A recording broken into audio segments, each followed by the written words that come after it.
Let's take a look at how Nigeria's banking sector has been performing. Now, with Q3 2012 numbers behind us, Q4 results, of course, coming out this year, analysts, of course, are saying that we're going to see some adjustments to their forecasts for the remainder of the year, of course, when it comes to the banking sector, especially, of course, with some expected adjustments also coming out from the CBN or changes coming out from the regulator. Now, joining me in the studio to discuss this is Soji Solanke. He's a sub-Saharan Africa banking analyst with Renaissance Capital. Soji, great to have you in the studio with me. Happy New Year, first of all.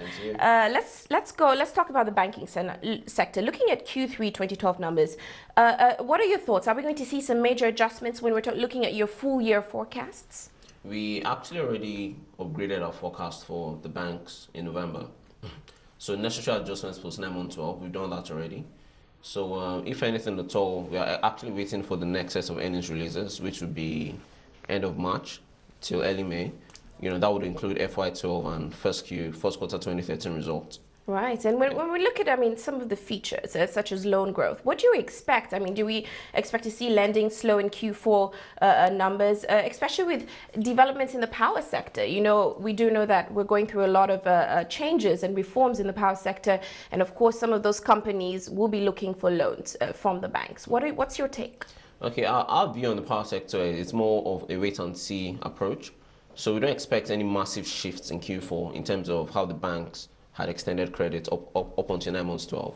So for 2013, our view really is more of a mirroring of 2012. So expect growth to be 15 to 20%. Clearly, the smaller banks at the top end of the divide. You know, Access and Diamond Bank potentially could be your positive outliers in terms of loan growth. In terms of drivers, upstream oil and gas, power, those be your wild cards. You know, I think telcos will also be a driver of credit in 2013. And certainly we're seeing tier one banks sort of slowing down when it comes to loan growth, right? Yeah, exactly. But we think 2013 would actually be quite positive, you know, because from all of my meetings last week with, you know, all these banks, yes, they actually have quite positive expectations on credit growth for this year. More about 10 to 15%, basically. Right. Now, shifting, to the share price performance. Certainly, last year we saw quite a positive performance when it came to the share price. What's your outlook for this year when it comes to that area? Okay, we've seen it was like the banking share prices, it was as if they all went for a party when everybody was on holiday. You know, they had this very good rally. But what we're saying is, we saw the same thing happen in September, October, but everything died down after the excitement of Q3 results came out.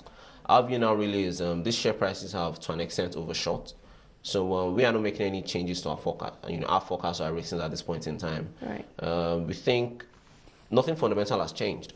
So we'd rather wait till a next key fundamental driver, you know, hits the market, which logically should be the FY12 and Q1 2013 results. You know, if anything at all, a key driver of a change in our valuations would be a change to our risk premiums. You know, this would largely be driven by if you see positive trends in terms of FY12 performance, that will lead to a reduction in our risk premiums on a number of these banks. Now, you said nothing fundamental has changed, but I'm very curious, what is going to be the effect of some of the regulation that we're expecting to come out? Of course, we're hearing that there are talks around the regulation of fee incomes, ATM charges, COT removal by the CBN. How do you think this is going to impact the bottom line of banks going forward? Okay, for the ATM fees, it was never really a big component of banks' non-interest revenue. So that is why the CBN was able to take it out quite easily. The bigger challenge would be around COT. Okay, for some banks, this is a large composition of their, should I say, revenue business model. Okay, the big banks are fighting back. So First Bank, Zenith Bank, UBA, the banks who have large retail customers, they are fighting back. And it's important to know that the big customers today, most of them do not pay COT. Right. The guys who really pay COT are the retail customers who pay the five per mil. So on average, if you average COT across the system, is actually lower than 5 per mil. So if the CBN does regulate COT, we think probably from 5 they reduce it to 3, which is probably the system average today. So exactly. we don't really need to worry too much about that. The banks don't have to worry. Neither do investors. That's what you're saying. Yeah, exactly. Before we round up, certainly impairment charge is something that we've been looking at closely in the last year. Non-performing loans on the bank's books. What do you expect for Q4? It's a mixed bag. Okay, so you have to look at two things. First of all, there was a CBN audit that happened in Q4. So that's something we all need to watch out for in terms of the results of that audit. We don't expect any drastic shocks. Okay. The other thing also is a number of banks, 2012 will be their first year of IFRS reporting.